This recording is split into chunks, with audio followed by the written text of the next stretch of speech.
Hey everyone, it has been far too long since my last video, so today we're going to fix that problem and we're going to have a video on the Digimon Fusion card game. Now if you've watched my other videos or you're familiar with old Digimon cards, you'll know that Bandai really struggled to make a successful card game, at least a Digimon card game.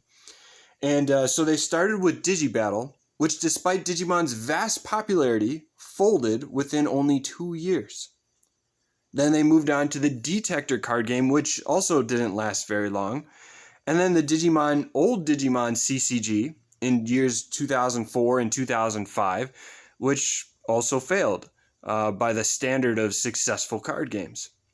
Now, in 2013, Bandai is going to try one more time with something called Digimon Fusion. I'm sorry to say that it goes even worse than all their previous attempts. This card game is going to have only one, you heard me right, one booster set, 2 starter decks, and 4 promos. But it's still a Digimon card game, so let's take a look, shall we? So as always with new card games, Bandai would make some minor changes. First of all, with the rarity system, they would start listing it in the upper left corner here. And so you see the U there is for uncommon. So the B1 would be for booster set 1, the 5 is the card number, and the U is for the rarity, uncommon. Now for commons, they didn't even bother to put a C there. I guess they figured they weren't worth the ink. So for commons, you'll just see a blank little area right there. But there were more rarities. Of course, you always have to have your rare cards. And these were one in every pack, and they have the little R up there. But the cool thing about these is they had this kind of sparkly finish on the card, as you can see. I think in sports cards they call it cracked ice. I have a friend that likes to call these digitized foil hollows. And either way, they're pretty cool looking. And whenever you open a pack, then you don't feel like you got ripped off because you get one of these in each pack. There is one more rarity that they would add to these fusion cards, and that's super rare. So if you can see in the corner, come on phone, there we go, super rare there.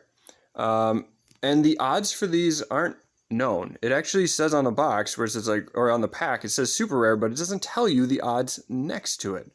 My best guess is 1 out of every 3 to 7 packs.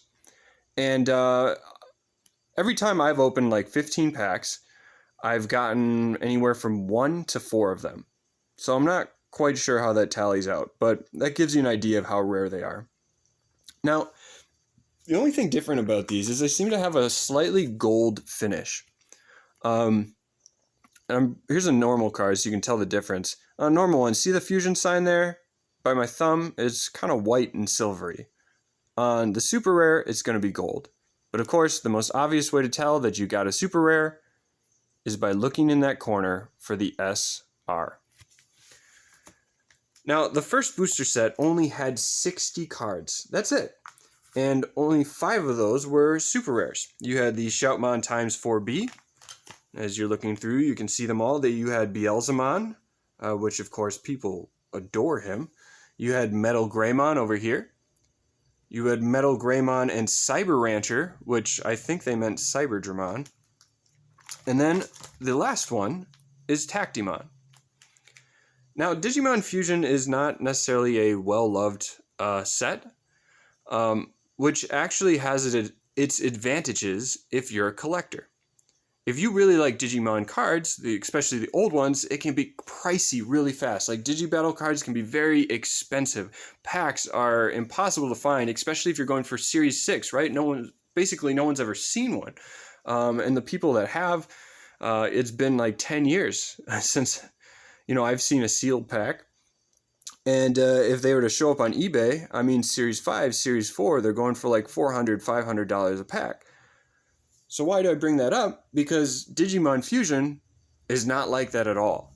While some card games are maybe too expensive or hard to find, Digimon Fusion, if you're trying to master set something and you just like collecting Digimon cards, Digimon Fusion is probably for you. It's a 60 card set, as said. So you can see the rest of them here. It ends right here. And if you get a box, they have blister boxes that look like this. And they're 15, I think it's 15 packs per box. The box looks kind of nondescript. But you get your 15 packs, and if you're lucky, you can come really close to master setting the booster set with only one box. And the great thing about this is, even though there's not a lot of singles listed online to fill the gaps in your collection, boxes are still only like 80 to 100, which is not bad when you're talking about vintage Digimon cards. So I'm just throwing it out there.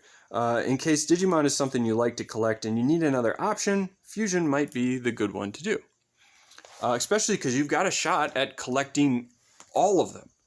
Because in addition to the booster set, you had the 2 starter decks, which you can still find online. One featured Shoutmon, and they do add 1 super rare in each starter deck.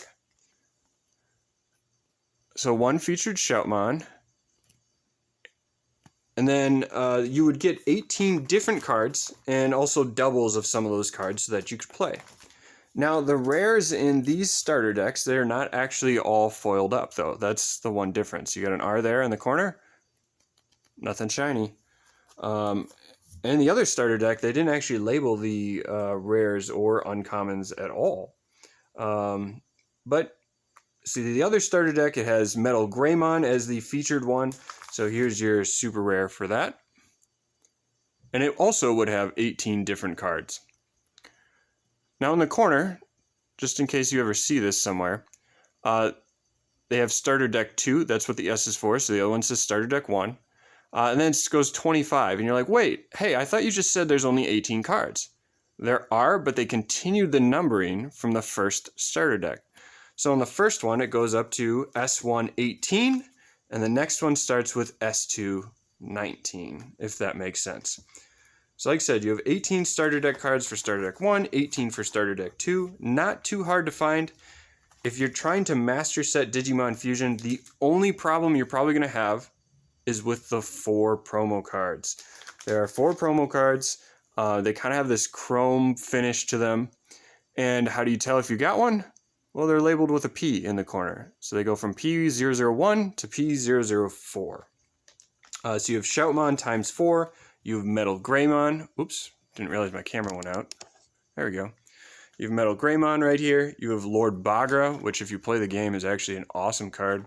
And Tactimon in the corner there.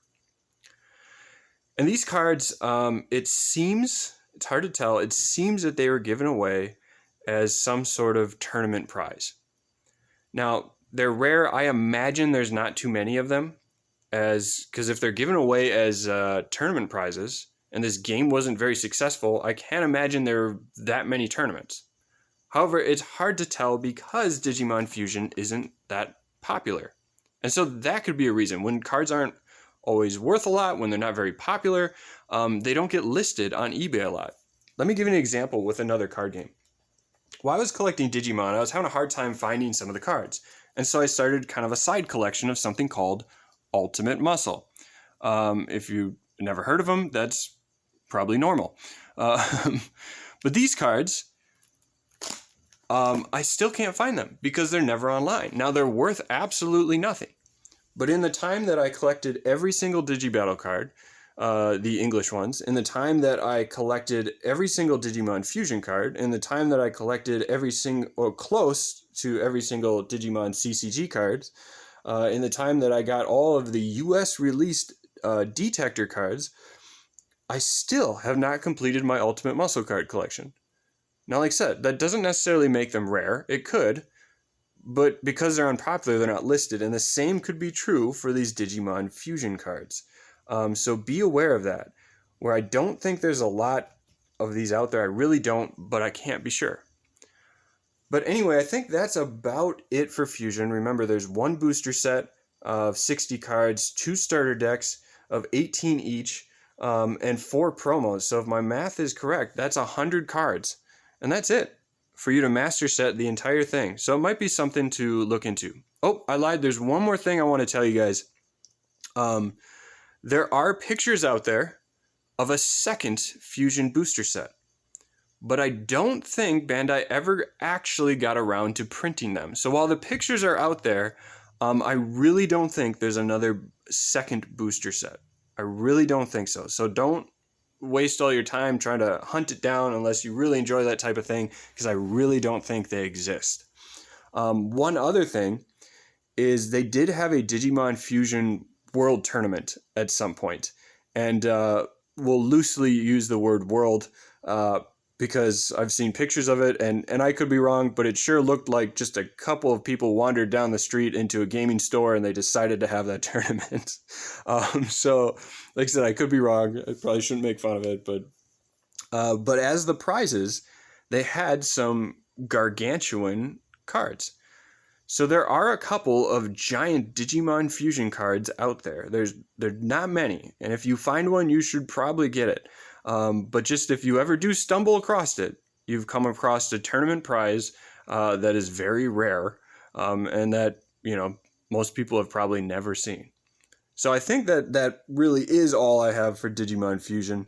Now, of course, as always, if you have any questions, go ahead and email me at prodigiouscollecting.com, or, of course, Instagram, Prodigious Omnimon is probably a quicker way to reach me, or you can just comment on the video. And as always, if you have information, I'd love to hear it too, because I enjoy learning this stuff as well. Hey, thanks so much for watching. I'm going to try my best to get videos out quicker in the future, but, you know, life happens. And as much as I love cards, I'm always going to put the people I love and the people I care about first, and the things I need to do first, real life things, and then I'll go back to cards because, let's face it, we enjoy this stuff a lot. So anyway, thanks again for watching, and hopefully I'll have another video out soon.